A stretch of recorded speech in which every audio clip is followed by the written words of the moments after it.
In a valley in Sumatra, there lived a farmer named Toba. He was a diligent farmer, but unfortunately, his harvest was not always bountiful and he often went hungry. Because of his hunger, Toba went fishing in the river. He waited a long time and became desperate. When Toba was just about to go home, suddenly something tugged on his fishing line. Toba was excited and started reeling in his fishing line. "Whoa, that's a big fish," said Toba. Sure enough, at the end of the line was a large gold scaly fish. Toba immediately brought the fish home to cook. At home, Toba was disappointed because all of his firewood had been used up. There is no firewood here. I better go look for some in the fields." Then Toba placed the fish inside the basin while he went to the fields to collect the firewood. "I will eat well today," said Toba while carrying the firewood behind the house. He lit the fire, but when Toba went to take the fish, he was surprised. The fish had vanished and instead there were pieces of gold inside the basin.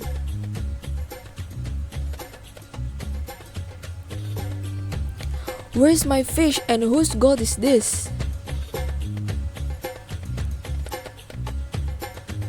Then when Toba opened the door of his room, he was surprised. There was a tall woman combing her long hair in front of a mirror. "This woman is so beautiful. Hey, who are you?" asked Toba. The woman turned around and Toba was fascinated. Toba had never seen a woman as beautiful as her. "I am the incarnation of the fish you caught earlier. The gold coins were my scales." Toba was confused. The woman smiled. "I'm cursed by the gods to be fish, but thanks to you, the curse has gone now. Let's go to the kitchen. I make your food. You must be hungry." Toba followed her to the kitchen. Deftly, the woman immediately prepared food for Toba. Toba was amazed by the woman's brilliance in the kitchen. He said to himself, "If only she wanted to be my wife." Apparently, the woman could read Toba's mind. "I want to be your wife, but I have one condition," said the woman. After finishing his food, Toba was shocked to hear what she said. "Just say it, what's the condition? If we get married later, never bring up my origins as a fish. I will not be the only one to suffer the consequences if you break this agreement." Toba agreed. For him, it was an easy condition. Toba and the woman finally married. Toba was working so hard in the fields to fulfill their daily needs. Then, his wife became pregnant. Toba was pleased. He couldn't wait for the birth of his child. Not long after, a baby boy was born. Toba named him Samosir. Samosir grew into a naughty, lazy child. All he did was play around. Toba tried to be patient with Samosir's behavior. Whenever Toba worked in the field, Samosir didn't want to deliver the food his wife cooked for him. In the end, it was Toba's wife who delivered the food to Toba. "My wife, you can't spoil Samosir forever. If he continues to be spoiled, it will be harder to control him." Toba's wife smiled and said, "Be patient, my husband. One day, Samosir will change." "I've been patient enough with him, my wife, but my patience also has a limit."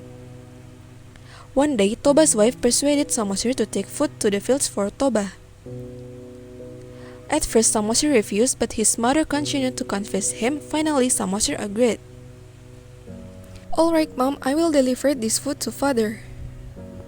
But on his way, Samosir played with his friends instead. After playing, Samosir felt hungry. "Oh, I'm starving. I will eat this food." Samosir then ate the food that was supposed to be for his father and left him only a little amount.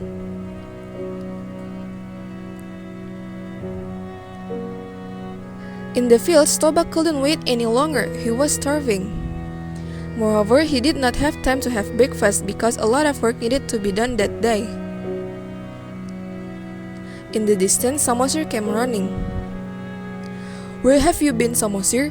Daddy has been waiting for you for a long time."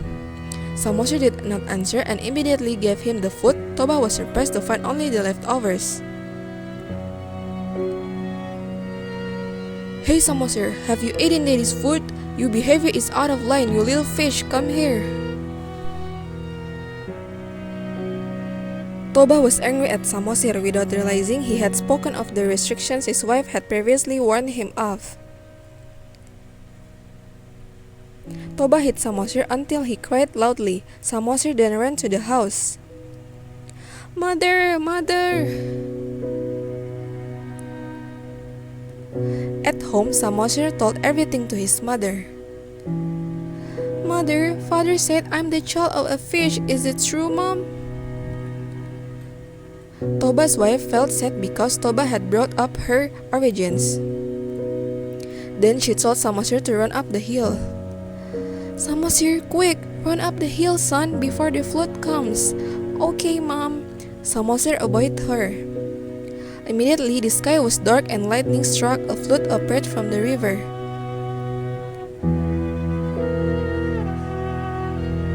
Toba's wife suddenly jumped towards the tide and became a fish again. Toba, who was working in the fields, was shocked to see the flood coming towards him. "What's this water? Why is this happening?